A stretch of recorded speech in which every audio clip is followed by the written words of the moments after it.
jour, une vie, une émission spéciale de Jean-Marie Roussière sur Radio Fidélité et aujourd'hui avec des invités exceptionnels. Le monde du silence avec 3 sous-mariniers. Des gens vraiment exceptionnels. Yves Le Pajolec, vous êtes né à Niort et donc vous êtes engagé dans la Marine nationale. Oui. Comment ça s'est passé au début pour vous engager? Vous vous êtes engagé par hasard? Non, disons que j'avais un grand-père qui a fait la guerre 14-18 et qui m'a, disons, un peu aiguillé pour rentrer dans la marine. J'ai donc fait un dossier à Niort parce qu'il y avait une permanence marine nationale. Oui, et donc vous vous êtes engagé à quel âge? J'avais 15 ans et demi. 15 ans et demi, c'est que c'est jeune ça. Ouais. Oui. Mais comment vous avez été au collège? Vous avez fait des études? Disons que j'ai fait les études primaires normales. Oui. Et puis après, je suis parti en collège technique à Niort. Oui. Où j'ai eu une formation de connaissances générales et puis en atelier de forgeron et soudeur. Ah, quand même, oui. Oui. Ça représente comme variété de métiers, hein? Oui, oui. Vous étiez un bricoleur déjà. Oui. Un autre sous-marinier qui est dans le studio. Bonjour Gérard Bouteiller. Donc vous avez 63 ans et donc vous avez été à l'école de Mousse à Brest à l'âge de 16 ans.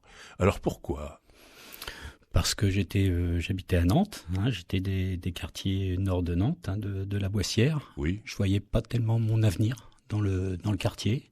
Oui. Et il était difficile le quartier? Non, le quartier était très très vivant, mais c'est les débouchés, puis voir autre chose que voir du pays. C'est un peu classique, ça. C'est une affiche qui m'a attiré. Une affiche qui disait en fait la marine recrutait.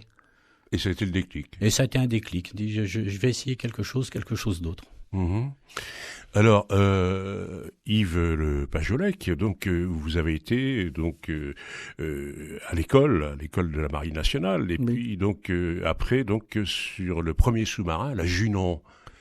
Oui, mais pas de suite, parce que lorsque je suis sorti de l'école de formation de Saint-Mandrier, oui, donc il n'y avait pas d'embarquement au sous-marin. Oui.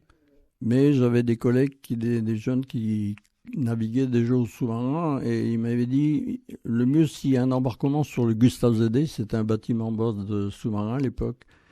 Et partant de là, il y a possibilité après d'avoir des contacts au sous-marin le jour où il y a un embarquement pour un mécanicien. Ah, vous avez voulu faire comme les copains, quoi. Oui. Mais en tant que mécanicien sur le sous-marin. Oui. Oui. Ah oui. Oui, et vous, Gérard Bouteiller, donc vous n'étiez pas mécanicien. Qu'est-ce que vous aviez comme fonction sur le sous-marin? C'était pas la Junon? Non, c'était pas la Junon. J'ai fait l'Agosta, le premier de la série des nouveaux sous-marins classiques à l'époque. Oui, parce que la Junon, c'était un ancien sous-marin, c'est bien ça? Oui. Et sur l'Agosta, j'avais comme fonction la détection sous-marine. C'est-à-dire? Donc une formation d'électronique et un sous-marin, c'est une grande oreille. Donc ce n'est que des sonars. Et il faut les entretenir, ces sonars, il faut les réparer.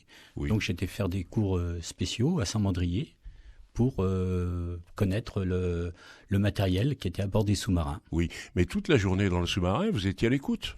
Alors, pas toute la journée, ça c'est... faut distinguer 2 choses. Le métier qu'on apprend et le métier tel que l'on fait à bord du sous-marin. Quand on est un détecteur armes sous-marines comme moi, on a une fonction d'écoute, de veille quand on est jeune, mais ça peut être aussi la veille en surface, dès qu'on est en surface. C'est de barrer le sous-marin, que ce soit en direction ou en profondeur, de le piloter. Après, quand on devient un peu plus vieux, on s'occupe du pilote sur la table traçante de la position des navires tactiques. Et quand on est plus vieux, donc en fin de carrière, on devient patron du central opération. Oui. Et on mène donc un tiers de... C'est-à-dire du repérage. Du repérage, de l'écoute, de la sécurité de remonter en surface alors qu'il y a des bateaux au-dessus de nous. Donc il faut savoir où est-ce qu'on met les pieds, c'est le cas de le dire. Ouais. Et puis donc c'est tout. Et votre sous-marin Agosta, donc c'était quand même un sous-marin moderne. Ah, c'était le sous-marin à l'époque. Alors quelle grandeur Alors il faisait à peu près 60 mètres et 60 bonhommes, quoi, on va dire. En fait c'est 57 mètres, 57 personnes. Oui. Et vous alliez à quelle profondeur? On allait en temps de paix, on va à ce qu'on appelle 2 tiers de paix, donc on allait à 300 mètres, mais c'est des sous-marins qui peuvent aller jusqu'à 450. Mais en temps de paix, on s'arrête à 300. Et c'est quand même un gros joujou qui pèse combien? C'est des 1200 tonnes à peu près, quoi, un peu plus de 1200 tonnes. Ah oui. Voilà. Bon, c'était peut-être plus, agréable de plonger avec le sous-marin type Agosta que la Junon, parce que la Junon, c'était quand même, à l'époque, c'était primaire. Hein. Oui. C'est-à-dire que quand on rentre dans la Junon, on ne sait pas où se placer, c'est tellement étroit, c'est ça? Disons que la Junon était pratiquement en fin de carrière. Elle avait fait la guerre, elle avait rallié le général de Gaulle en Angleterre. Oui. Et donc, elle s'est remarquée d'ailleurs parce que on lui a décerné la médaille militaire là, avec croix de guerre au cours d'un fait qu'on n'a pas beaucoup parlé. Le sous-marin Junon avait été désigné par l'état-major sous le général de Gaulle pour faire une mission sur les côtes de Norvège pour débarquer un commando qui devait détruire une usine d'eau lourde qui était en construction. Et le premier commando, il s'est fait prendre. Bon, ça a échoué. Ils ont recommencé une deuxième fois, ils ont réussi. Et votre sous-marin, la Junon, c'est beaucoup moins de personnes. C'est une trentaine de personnes? 37. 37 personnes. Oui. Puis alors, à l'intérieur, il n'y a pas de table, il n'y a pas de salle à manger, il n'y a rien. Non. C'est un long cigare. À part le carré pour les officiers, mais les officiers mariniers avaient vraiment une partie qui était étroite aussi, où il y avait des tables. Mais nous, l'équipage, on mangeait avec l'assiette entre les jambes, les bannettes tirées sur le bas, et on mangeait comme ça. Et on mangeait où? Dans les postes. Oui, mais vous aviez un lit, vous aviez un dortoir, vous aviez quoi? Ouais, il y avait un compartiment où il y avait des bannettes, on appelle les lits. Quoi. Le lit. Oui. À vous? Et oui. Mais encore, suivant la disponibilité, c'était une bannette sur... Ah oui, alors c'est par roulement, vous voulez dire? Oui, il y avait un roulement. Oui. Gérard Bouteiller, c'était plus agréable chez vous? Non, c'était quand même la même chose. Bon, les Agosta étaient prévus à la vente aux Sud-Africains au départ, et comme il y a eu l'embargo à cause de l'apartheid en Afrique du Sud, ils n'ont pas été vendus en Afrique du Sud, ils ont été vendus à d'autres pays, le Pakistan, et il y avait un poste donc pour pouvoir manger tranquillement le midi. Par contre, les bannettes, c'était bannettes chaudes, ce qu'on appelle bannettes chaudes, c'est-à-dire on est trois hommes pour 2 couchettes. 3 hommes pour 2 couchettes. Voilà. C'est-à-dire qu'il y en a un qui travaille, 2 qui se reposent. Et quand il faut faire le relève, il y en a un qui se lève et l'autre va se coucher à la place. Là, il y a une organisation terrible, une discipline aussi terrible. Pas trop. C'est la famille, peut-être. C'est la famille, voilà. C'est-à-dire, un jour, une vie, on peut dire, vous êtes beaucoup, vous êtes 35, vous êtes 40, vous êtes 50, mais c'est une vie, une seule vie. Oui. C'est bien ça? Tout à fait, c'est absolument ça. C'est particulier. D'abord, en tout cas pour les classiques, les sous-marins classiques, les hommes sont très attachés à leur sous-marin, à leur bateau. Oui, c'est la maison. C'est la maison. Et elle nous appartient. C'est-à-dire qu'il n'y a pas un autre équipage qui va venir le prendre. Surtout, d'autres sous-marins, ils ont 2 équipages. Nous, on avait un seul équipage et il nous appartenait. Si on naviguait pas, le sous-marin, il restait, quoi. Je veux dire, tant que les hommes n'étaient pas disponibles, ils ne partaient pas. Ah oui. Mais alors, il y a des sous-marins qui ont été construits à Nantes, là. Oui. La Junon? Non. La Junon a été construite au Trait, près du Havre. Oui.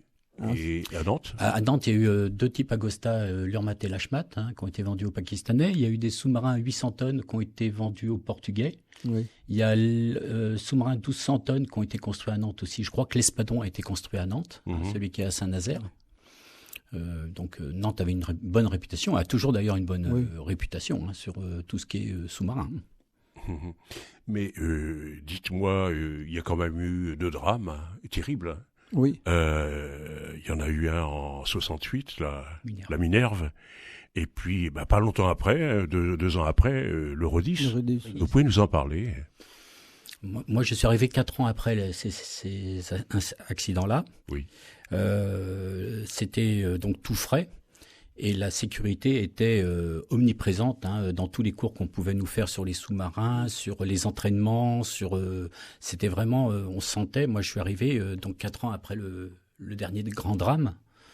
Et c'était vraiment à fleur de peau pour les gens. Donc, oui, mais alors, comment vous avez réagi à ces 2 drames? Parce qu'il y a quand même une centaine de morts. Hein. Oui, c'est difficile. Oui. C'est difficile à admettre. Vous vous connaissiez entre vous? Moi, oui, sur la Minerve, je connaissais un officier marinier, là, que j'ai connu à l'équipage. On mangeait ensemble sur le Béarn, là, à la cafétéria. Et puis, il est resté avec la Minerve. Mais alors, à chaque mission, vous partez. Hein, vous ne savez pas où vous allez aller, du tout. Vous ne savez pas où vous êtes non plus. Si. Si. Sur les classiques, si. Oui. Mais alors, dans la tête, dans vos têtes, ça doit être terrible de dire, voilà, j'ai des copains qui... Non. On ne pense pas à ça, faut pas y penser. Enfin, c'est la vie, on disait tout à l'heure. Le sous-marin, c'est une maison, on a la famille et on reste sur le présent. On pense à l'incident, c'est-à-dire qu'on est tous solidaires. On sait très bien que notre vie dépend aussi de n'importe quel camarade qui est à bord. Oui. Ça, il y a une solidarité énorme. Mais heureusement, on ne pense pas à ça. Ça serait pas vivable. Oui. D'accord. Dites-moi, alors, on va plonger. Tout le monde est donc à sa place, à son poste. Et alors, donc il y a un signal, il y a le Pacha, c'est bien ça, c'est le commandant, oui. Qui donne l'ordre de plonger. Donc le sous-marin il plonge, il y a des remouilles. Qu'est-ce qu'on ressent exactement? Alors d'abord, s'il y a une mauvaise mer en surface et qu'on plonge, on sent soudain une grande tranquillité. Ça ne bouge pas. Ça reste vraiment juste dans le moment d'inclinaison, quand on prend de l'assiette, ce qu'on appelle l'assiette, l'assiette négative. Il y a ce moment-là qui est très bref, et après c'est un grand calme. Et puis si on passe aux électriques, c'est-à-dire aux moteurs électriques, on entend vraiment que le bruit du moteur par rapport au diesel qu'on entendait juste avant de plonger, quoi. Oui. Mais vous savez combien de temps vous partez comme ça, vous embarquez, voilà, comment dire, les coutilles, c'est les coutilles qui se ferment au-dessus. Le SAS. Le SAS, oui, voilà, c'est ça. Et alors vous savez combien de jours vous allez partir et quand vous allez revenir? Sur les classiques, oui, c'était assez bien défini quand même. Oui. En fait, on alternait une période de 10 semaines de navigation. Oui. À l'intérieur de laquelle on avait en général une longueur bout à bout de navigation de départ qui était de 30 à 45 jours. Et après, c'était de la navigation à petite semaine. C'est-à-dire qu'on servait d'entraînement pour l'aéronaval, c'est-à-dire les patrouilleurs maritimes de l'Anbiway, pour ce qui est de l'Orient, pour aller également sur des missions de débarquement de commandos, des choses comme ça. Et en fait, on servait aussi de chien de garde au nucléaire. C'est quoi le chien de garde? Alors, chien de garde, c'est-à-dire qu'on allait se positionner quelque part dans l'Atlantique. Oui. On se positionnait à un certain endroit, mais qu'on ne connaissait pas, nous, par contre, là, à ce moment-là.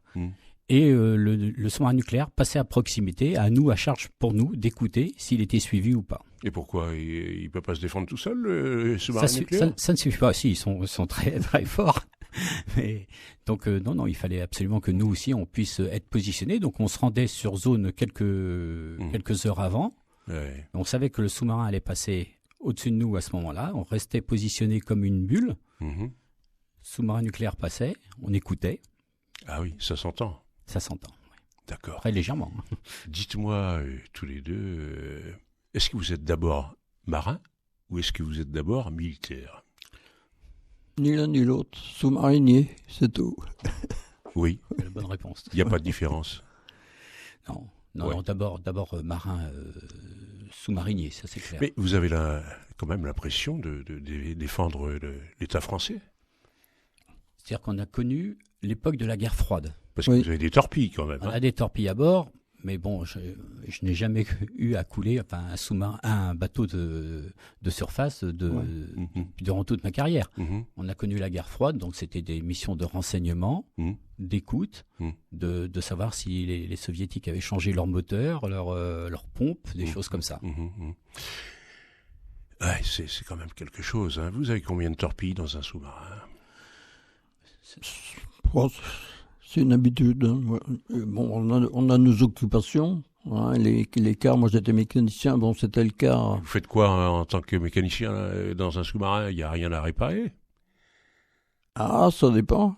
Des fois, il fallait changer un injecteur, ou bon, il y avait les vidanges moteurs au bout d'un certain nombre de fonctionnements. Si, il y avait toujours à s'occuper. Et bon, il y avait les relevés des températures. Mais il doit faire chaud, hein, il doit faire chaud près des machines. Bah, moi, sur la Junon et l'Astrix, j'ai fait, non, pas tellement.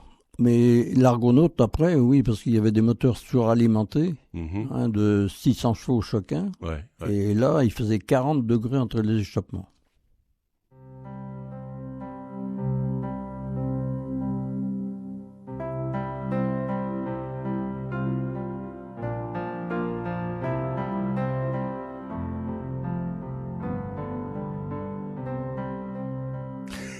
Un jour, une vie, donc une émission spéciale aujourd'hui sur Radio Fidélité avec le monde du silence avec des sous-mariniers. Sous-mariniers, c'est une vocation, on peut dire, c'est pas un métier. Qu'est-ce que vous en pensez? C'est vrai.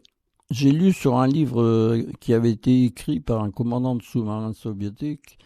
Il avait dit être sous-marinier, c'est pas un métier, c'est une vocation. Et c'est vrai. Dites-moi, j'ai une question à vous poser quand même qui est importante parce que au point de vue psychique, je ne parle pas physique parce que vous connaissez votre métier, mais au point de vue psychique, quand même, au bout de 1 jour, 2 jours, 3 jours, mais comment vous déterminez les journées puisque vous êtes toujours, disons, en éclairage? Comment ça se passe? Parce qu'il faut des marques quand même. Alors, au point de vue éclairage, il y a l'éclairage de nuit qui est un éclairage rouge, un éclairage de jour, toute la nuit, blanc. Oui. C'est-à-dire qu'on a les lumières là, des postes de travail sont des lumières rouges. Et le jour, c'est des lumières blanches. C'est tout. Ça nous aide, parce que lorsqu'on se réveille en pleine journée, donc on fait l'écart, mettons, de 8h à midi, puis de 18 à 20h, puis de 0 à 4, 20 à 24. En fait, on fait tout le cycle complet des heures d'une journée sur 3 jours. D'accord. Toutes les heures. Et si vous vous réveillez à 15h, vous ne savez pas s'il est 3 heures du matin ou 3 heures de l'après-midi.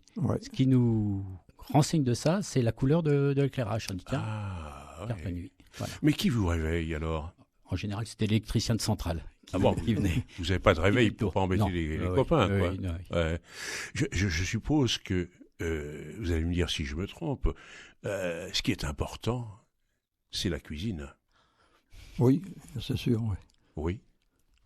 Et avoir un bon cuisinier surtout, parce que moi, sur le Junon, on avait un cuisinier qui était hors pair, qui avait fait une école hôtelière, là, et il faisait des plats formidables. Oui, c'était une bonne maman, presque. Oui. Mais est-ce que l'alcool est autorisé? Le vin est autorisé. Oui. Bon, bien sûr, en quantité, je veux dire, faut pas outrepasser les choses, mais on avait donc du vin à table. Oui. Le jeudi et le dimanche, on avait ce qu'on appelait du vin de précision. C'est-à-dire? Du bon vin. C'est quoi? Des bouteilles colletées, quoi. Autrement, on avait ce qu'on appelle du Cambizard. Sur les 1200 tonnes, on avait même une soute qui était remplie par des pinardiers pour boire du vin, mais c'est du bon vin, parce qu'il fallait qu'il tienne la mer quand même. Un sous-marin... que ça se conserve dans l'eau. Non, mais bon, c'est vrai que toute la partie, on va dire, repas est extrêmement importante. Pour moi, le cuisinier, c'est la deuxième personne la plus importante à bord. Ah ouais, après le pacha, quand même. Ouais. C'est heure fixe les repas ou... Oui, mais celui qui travaille la nuit, il a le droit de manger quand même. Il a le droit de manger, mais il travaille aussi 2 jours, celui qui travaille la nuit. Donc ceux qui sont de 8h à midi en train de travailler vont manger à 13h. Ceux qui vont prendre le quart à 12h, manger à 11h. Oui. Voilà. Dites-moi, Yves Le Pajolec, il paraît qu'il y a eu quand même un petit accrochage avec un chalutier en 80. Vous étiez là, sur la Junon? Non, vous vous souvenez pas? Non. Non, ça arrive, ça, les accrochages? Oui, ça arrive. Alors, c'est pas la même Junon que vous parlez. Voilà, parce qu'il faut savoir qu'un sous-marin, il s'appelle Junon, mais c'était pas le même. C'est le type. Non, c'est pas le type. C'est vraiment le nom. C'est un autre type. La Junon qui a été accrochée en 80, c'était un 800 tonnes. oui. Des Daphné, type Daphné. Comment ça peut se produire avec tous les appareils? Oui, alors justement, la propagation du son dans l'eau, c'est quelque chose d'absolument énorme, différente. En été, vous pouvez très bien entendre un chalutier qui se trouve à 20 ou 40 nautiques de vous et ne rien entendre alors que ce qu'il y a à 2000 mètres. Oui, c'est quand même quelque chose, quoi. Il n'y a pas eu d'autres accidents Si, c'est des choses qui arrivent, qui sont arrivées plusieurs fois quand même. Oui.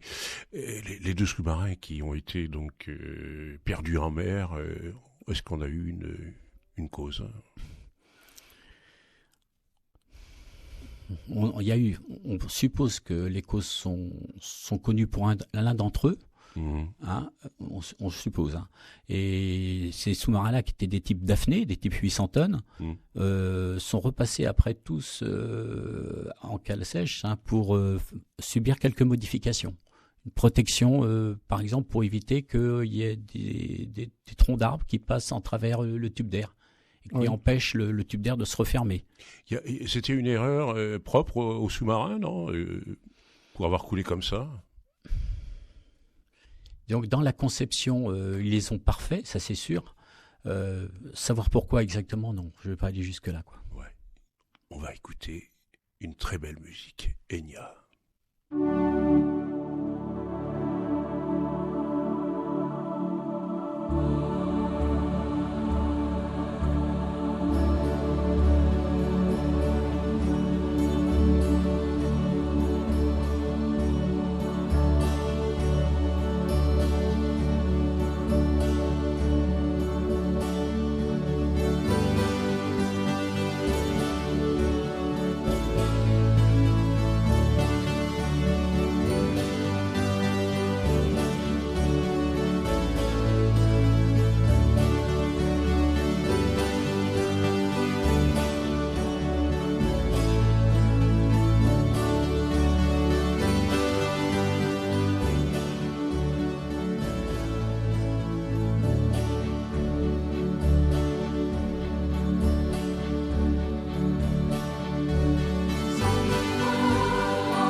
Un jour, une vie, une émission spéciale sur Radio Fidélité avec aujourd'hui le monde du silence.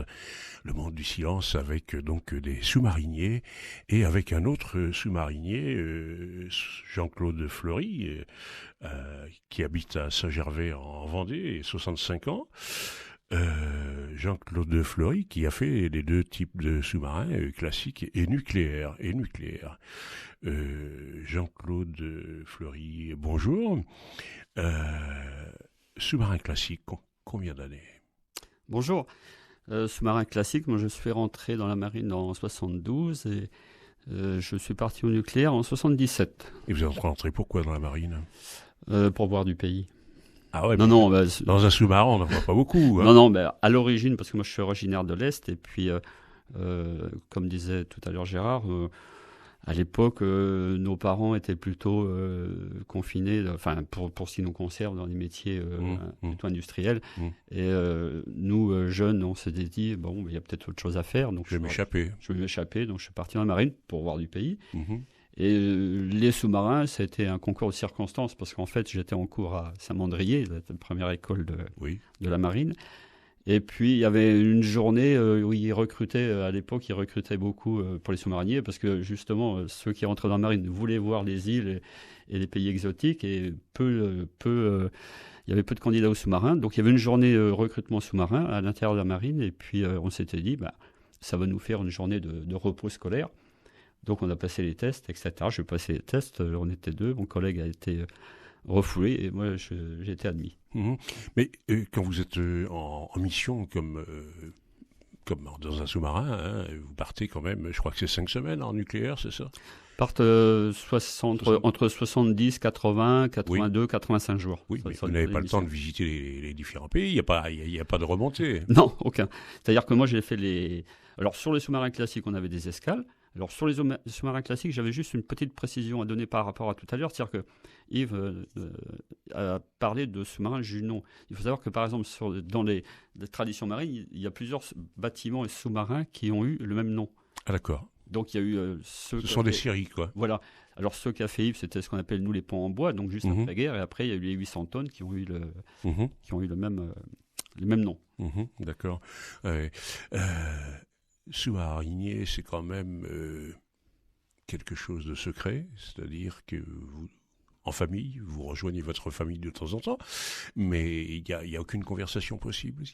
Alors pour les classiques, c'était différent. Le dialogue était beaucoup plus ouvert. Sur les nucléaires, à l'époque où je suis rentré sur 77, on était en pleine guerre froide, et c'était un sujet extrêmement sensible.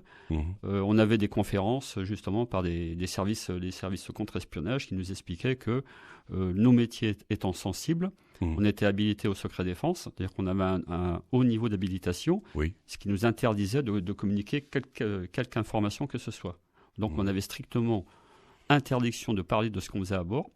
Nous avions interdiction, et je pense que c'est toujours le cas aujourd'hui, de parler de nos dates de départ, du métier que l'on faisait.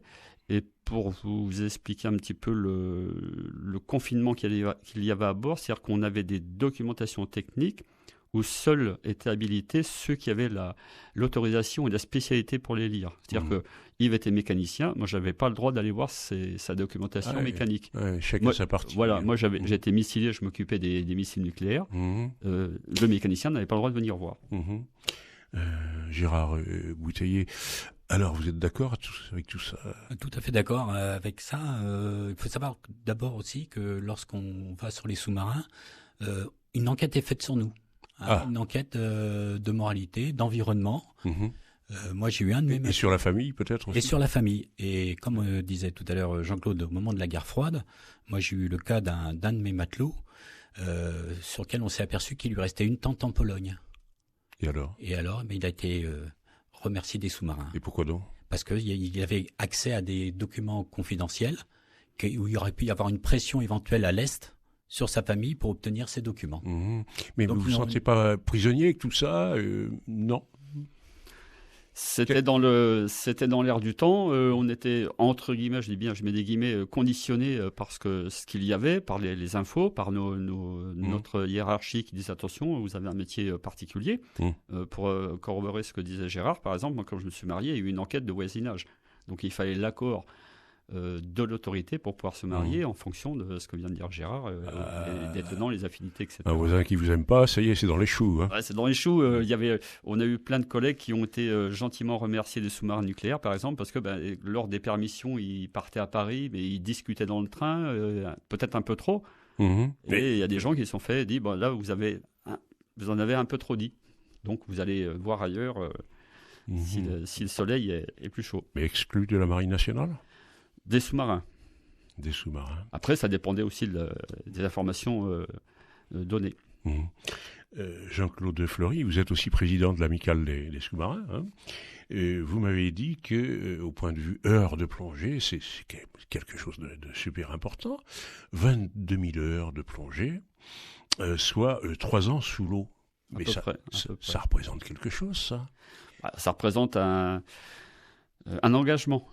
Ça représente un engagement par rapport à ce métier de sous-marinier. Tout à l'heure, je disais, entre guillemets, on rentre dans les sous-marins comme dans les ordres. C'est-à-dire que c'est une famille, comme disait Gérard, c'est une famille qui nous tient à cœur. Même à ce jour, je veux dire, on est sous-marinier et on le restera toujours. Quel que soit l'âge. Quand on voit des jeunes sous-mariniers, automatiquement, il y a un courant qui s'installe entre nous. Ce nombre d'heures de plongée, moi, s'explique parce qu'en fait, j'ai eu la chance, entre guillemets, de faire toute ma carrière au sous-marin. Donc, je suis parti de 72 jusqu'à 89. J'ai fait ce qu'on appelait les classiques à Toulon, les 800 tonnes. Et après, j'ai basculé sur le nucléaire. Quel sous-marin ? Alors, j'ai fait les Daphné, les types Daphné, les 800 tonnes, donc ce qu'on appelait à l'époque les sous-marins à haute performance. Donc, j'ai fait la Daphné, la Galatée et la Flore. Et après, je suis parti sur le nucléaire, où j'ai fait le Terrible Redoutable, où il y avait 2 équipages. Et j'ai fait en fonction des embarquements, j'étais équipage rouge. Les 2 sous-marins ? Sur 2 sous-marins. Le Redoutable et le Terrible. Et le Terrible. Donc, du moderne, là. Hein, on est plus à l'aise, quand même. C'est pas pareil. C'est-à-dire que, pour vous donner une image, le classique, surtout le 800 tonnes et les 1200, sont une extrapolation directe des sous-marins allemands. C'est-à-dire que les sous-marins allemands, fin de la guerre en 1945, avaient une connaissance sur les sous-marins et ces techniques que l'on n'avait pas. Donc on a fait une extrapolation, donc on a amélioré le système, et après on a basculé sur le nucléaire, où on était sur des systèmes totalement en accord avec notre temps. Gérard Bouteiller, c'est bien tout ça, sous-marinier, mais la vie de famille. Le problème, il y a la vie de famille. Bon, on est jeune, qu'au départ, 16 ans, 17 ans, on part, il n'y a pas de souci, puis après un jour on se marie. Puis après, on a des enfants. Et c'est peut-être là, moi, ce qui m'a fait quitter la marine au bout de 16 années, c'est mes enfants surtout, quoi. En particulier ma fille, qui sentait mon départ en mer proche, et il y avait des réactions. Ils avaient peur pour vous ? Non, c'est pas de la peur, c'est le départ du papa, quoi. Le manque. Voilà, le manque. Il y a eu des sous-mariniers qui n'ont pas pu tenir, justement à cause des problèmes familiaux. Il y en a eu. En fait, c'est un microcosme. Hein. Vous savez, vous avez tous les types de caractères sur un sous-marin. Donc, nécessairement, vous avez des divorces, vous avez des séparations, il y a des drames, il y a des deuils. Donc, c'est une mini-vie. Ah bah oui, justement, on peut en parler. Alors, par exemple, supposez que dans votre famille, par exemple, quelqu'un décède, et comment ça se passe ? Alors, sur le nucléaire... Ou est très malade ? Donc, sur le nucléaire, on avait interdiction d'avoir des nouvelles. On avait juste des nouvelles une fois par semaine. On avait ce qu'on appelait un familigramme. On avait droit à 20 mots. Ce familigramme était censuré. C'est quoi ça ? Un familigramme, c'était des nouvelles de la famille. Donc, c'était un texto qui arrivait par radio, qui était adressé personnellement qui était adressé individuellement. C'était sécurisé ? C'était ultra sécurisé, tout était filtré, donc la famille le déposait au ce qu'on appelait le BACF, le bureau d'accueil des deux familles à Brest. Et après, c'était une première lecture, donc on faisait une première lecture, voir s'il n'y avait pas de nouvelles alarmantes, etc. Il y avait plusieurs échelons comme ça, avant d'arriver à bord où on n'avait plus que 20 mots. Un mot en disant, généralement, c'était marqué tout va bien, bébé grandit, des choses comme ça. Par exemple, moi j'ai appris la naissance de mon fils j'étais en mer et je l'ai appris comme ça. Je veux dire, je savais que oui, c'était proche. C'était proche, mais bon, je l'ai appris comme ça aussi. Quoi. Eh bien, dites donc, c'est quelque chose et vous pouvez pas répondre. Non, pour ma part, moi j'ai perdu mon père alors que j'étais en mer. J'aurais dû être mis au courant en arrivant à quai, mais il y a eu un problème de transmission de messages. Oui. Il y a un message qui est arrivé chiffré sur mon sous-marin. Le commandant l'a fait déchiffrer, quoi. Hein, et bon, il y avait une erreur d'orthographe sur mon nom. Et je n'ai pas appris la mort de mon père, donc de toute façon, on ne me l'aurait pas dit en mer, mais arrivé à quai, quand on voit que le pacha reste sur le quai en attendant la fin de l'appel, c'est soit une mission qui nous est attribuée et qu'il faut repartir, soit une mauvaise nouvelle. Aïe, aïe, aïe. Et bon, c'était dur. Oui, c'est dur parce que c'est quand on s'y attend pas, quoi. Et en plus, l'homme dans la famille, il n'est pas là. Et c'est la femme qui organise, qui s'occupe de tout. En règle générale, nous, en fait, on a une situation de confort quand on part, on ne gère plus rien. Bah voilà, c'est ça. C'est plus que notre métier. Mais vous sentez pas coupable? Je sais pas. Non. On peut pas le dire. Ça fait partie du métier. Donc, je veux dire, il y a un adage dans la marine qui dit toujours la femme ne fait pas partie du sac. Ah bon? Voilà, ça veut dire ce que ça veut dire. C'est-à-dire que dites donc. Moi, quand j'ai connu mon épouse, j'étais déjà sous-marinier, donc elle savait les contraintes, elle savait qui elle avait en face d'elle. Elle s'était dit, voilà, je dis, moi je navigue comme ça. Pour reprendre l'histoire des drames familiaux, par exemple, quand je suis rentré de mer, j'ai appris le décès d'une personne qui m'était très proche, c'était mon beau-père. Et en fait, on fait 2 fois le deuil. C'est-à-dire que la famille fait le deuil au moment de l'événement.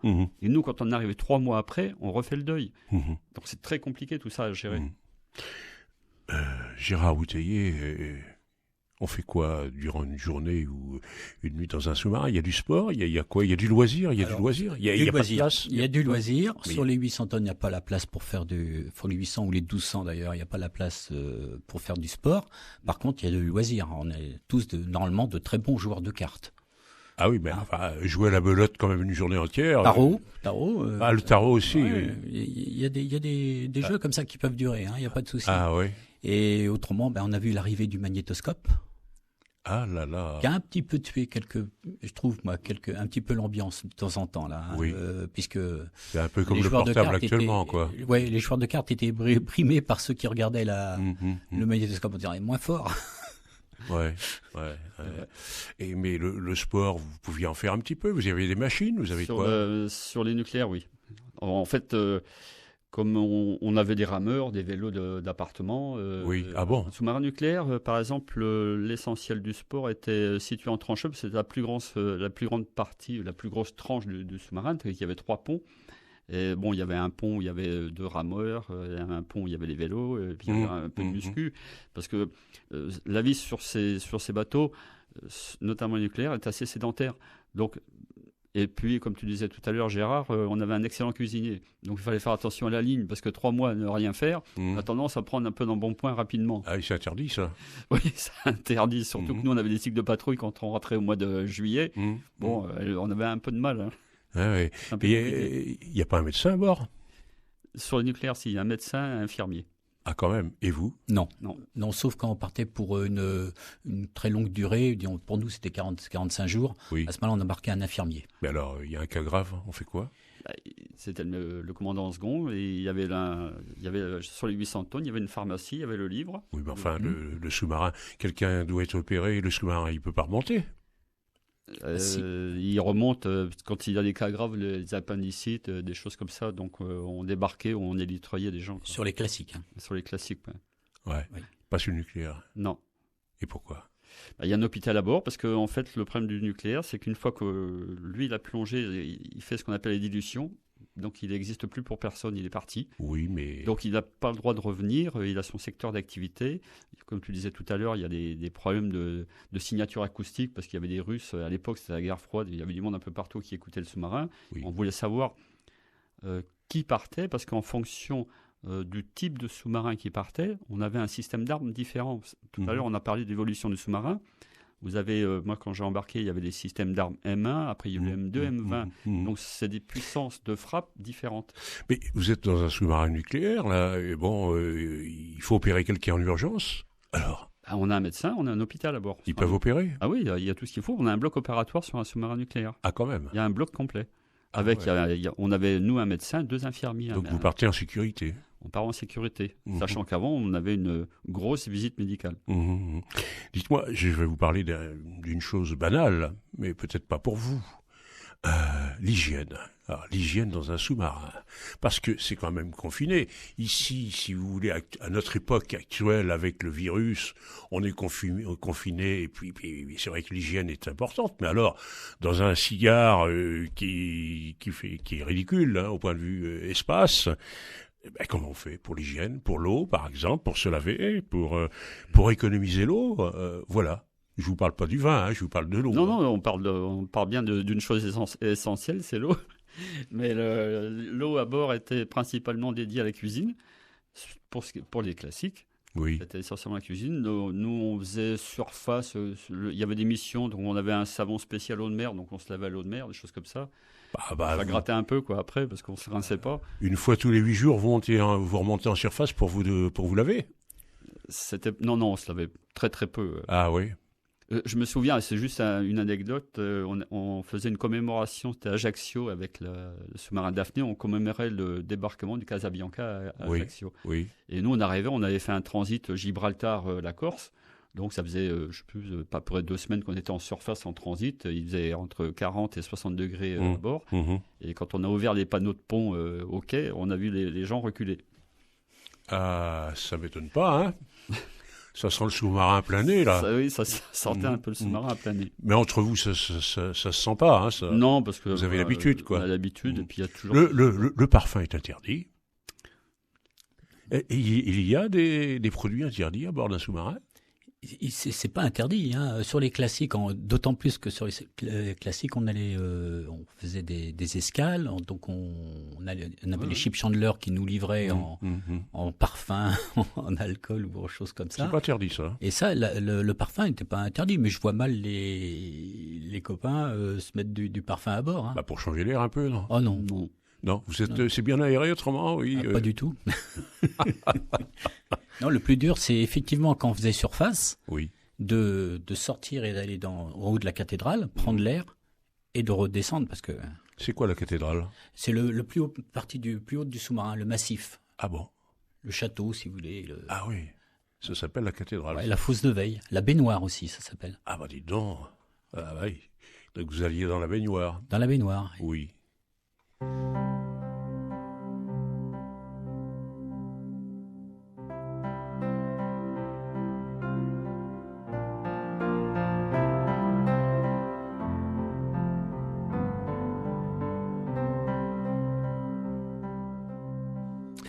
Un jour, une vie, une émission spéciale sur Radio Fidélité, avec aujourd'hui le monde du silence, avec les sous-mariniers. Et une belle vocation. On va plonger avec vous dans l'océan. Dites-moi, on a parlé de se laver, mais l'habillement? Là, on avait un uniforme de service, c'est-à-dire que sur les classiques comme sur les nucléaires, on avait le même habillement, on avait un jean. C'est tout? Un jean et puis un t-shirt en coton. Il n'y avait pas de tenue militaire? Pas spécialement, non. Après, à la fin, dans les années 89, on avait ce qu'on appelait le dimanche, donc on se mettait en tenue. Ah oui, vous mettiez la cravate sur le jean, quoi. Voilà, c'est-à-dire qu'on mettait la chemise, les galons, parce qu'il y avait... Sur les nucléaires? Oui, sur les nucléaires, oui. Sur les nucléaires, on faisait ça, parce qu'après, il y avait des traitements de table, on s'invitait. Ah ouais. Il y avait un système d'invitation. Donc. Mais il doit y avoir quelques fêtes quand même, Gérard Bouteiller, par exemple, un anniversaire, les choses comme ça. Alors, c'est quand même pas la journée, elle est quand même pas morose. Elle est jamais morose.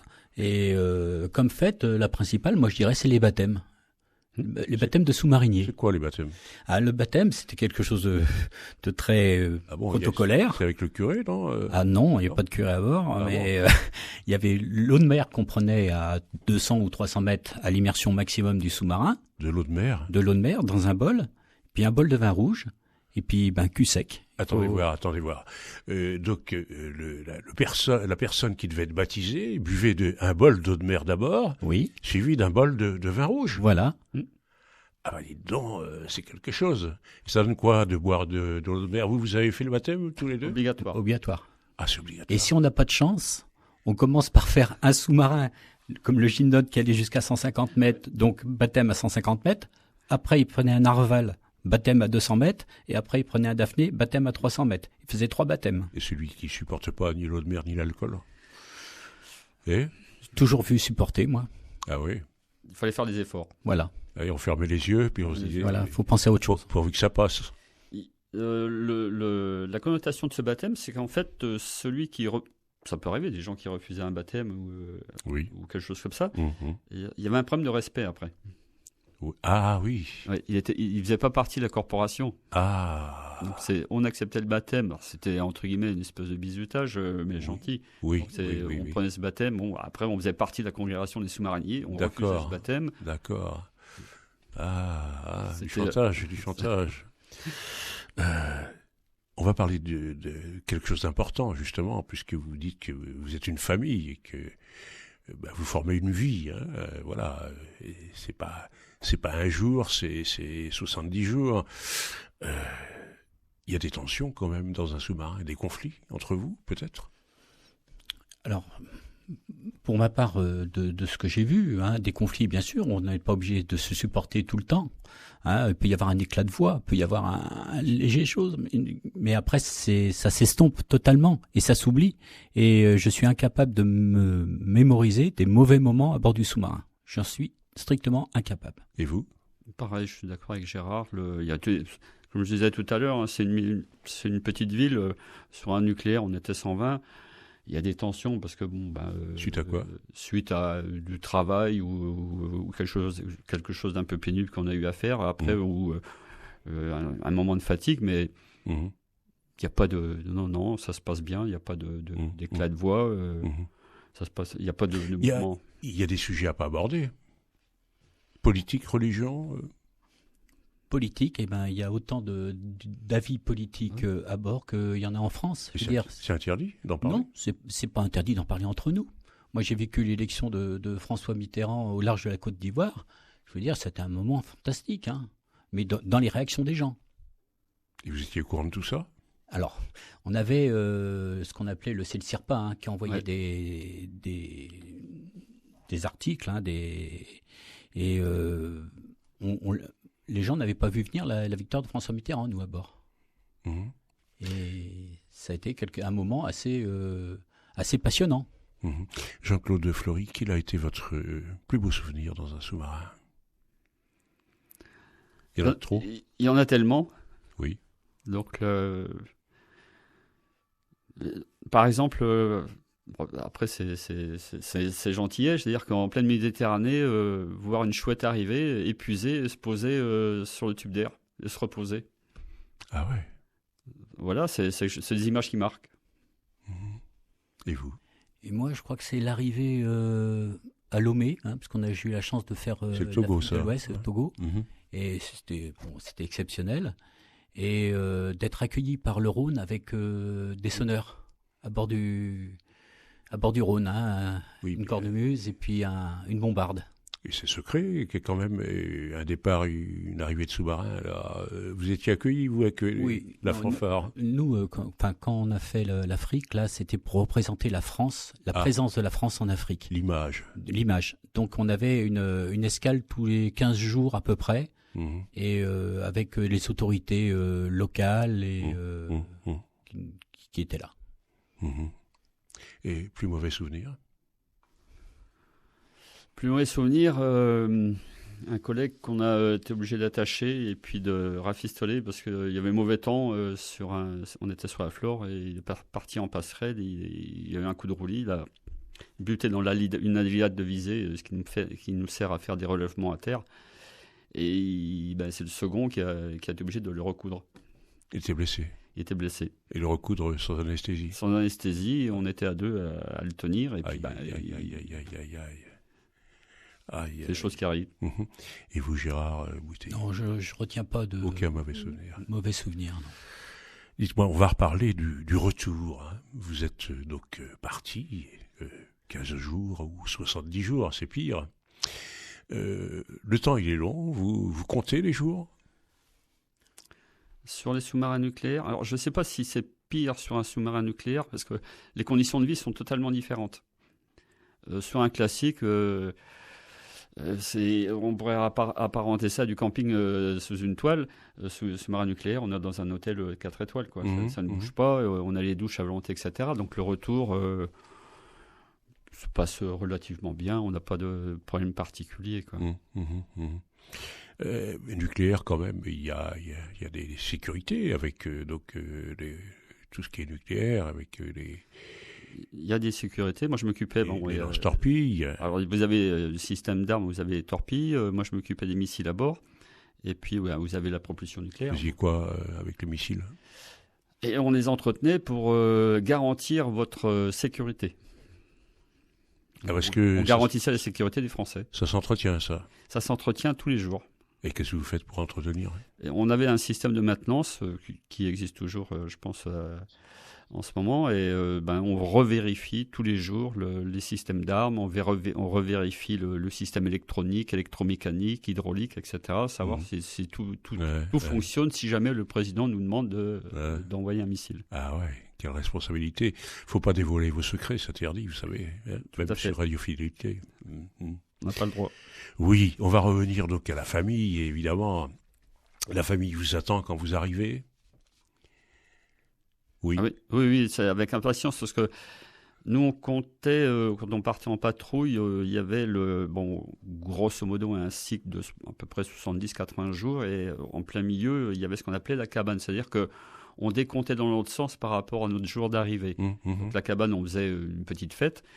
Et après, on avançait, plus on devenait fébrile. Parce que, la dernière semaine... Ça s'énervait dur, quoi. Ça commençait, on repensait à la famille, on repense aux enfants. Ça vous chatouillait, ouais. On va le dire comme ça. Oui, alors vous sortez donc du sous-marin, hein, vous sortez forcément un par un, et vous regardez quoi? Le ciel, les arbres? Oui, moi, ça serait la couleur verte. La couleur verte? Ah oui. C'est quoi? Les arbres, des choses qu'on n'a pas vues depuis longtemps. Les couleurs? Les couleurs.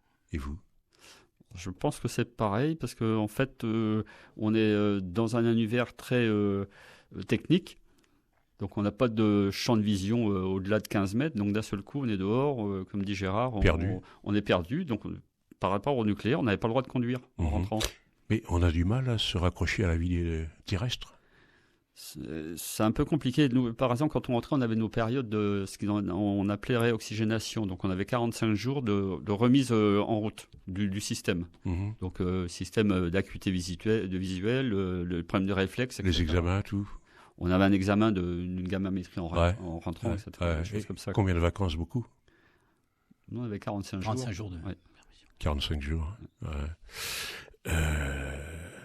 Dites-moi, vous partez donc... en plongée, vous revenez sur la Terre, et est-ce que vous goûtez au petit plaisir, par exemple? À nouveau la mer, les rochers, les oiseaux, face à l'horizon? C'est quoi le plus important pour vous? Rester dans la famille, des choses simples à partager tout simplement? Revoir les amis, qu'on n'a pas vus depuis longtemps. Oui, mais vous parlez de quoi? Vous pouvez pas parler. Si. Après, je veux dire, on reprend le train de la vie, donc... Bon, dites-moi, j'aborde quelque chose disons, de matériel, très matériel. Un sous-marinier, ça prend sa retraite à quel âge? 33 ans. 32. 32? Et vous faites quoi après? Une nouvelle vie. Nouvelle carrière. Une autre question vraiment terre à terre, sans indiscrétion, sous-marinier, ça gagne bien? Une solde et demie. Oui. Je reprendrai le dicton, ça a eu payé. Oui, ça gagne bien. C'est-à-dire qu'on a il y a deux incidences on a une incidence sur la solde et une incidence sur la retraite. Ça dépend du grade peut-être?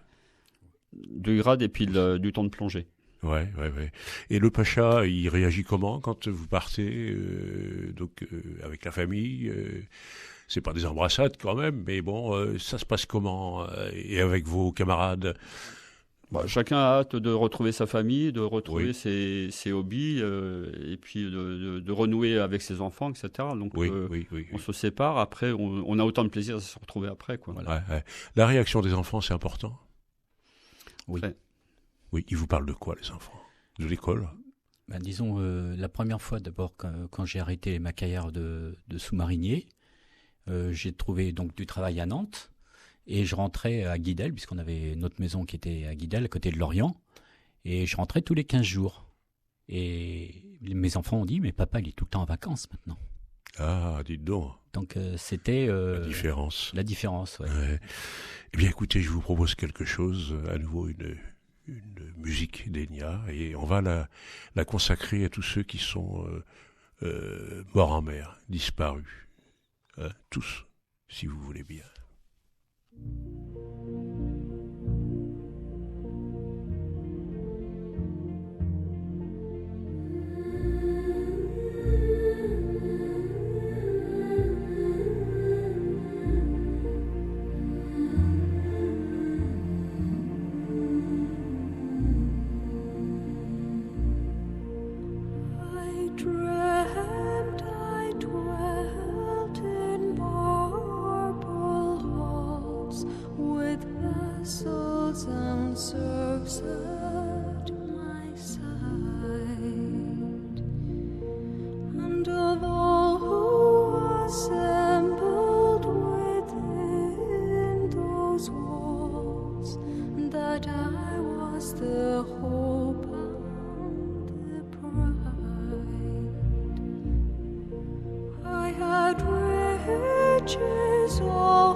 Un jour une vie, une émission exceptionnelle sur Radio Fidélité, le monde du silence, avec 3 sous-mariniers aujourd'hui, Yves Le Pajolec, Gérard Bouteiller et Jean-Claude Fleury. Merci messieurs, merci pour votre témoignage exceptionnel. Merci. Merci.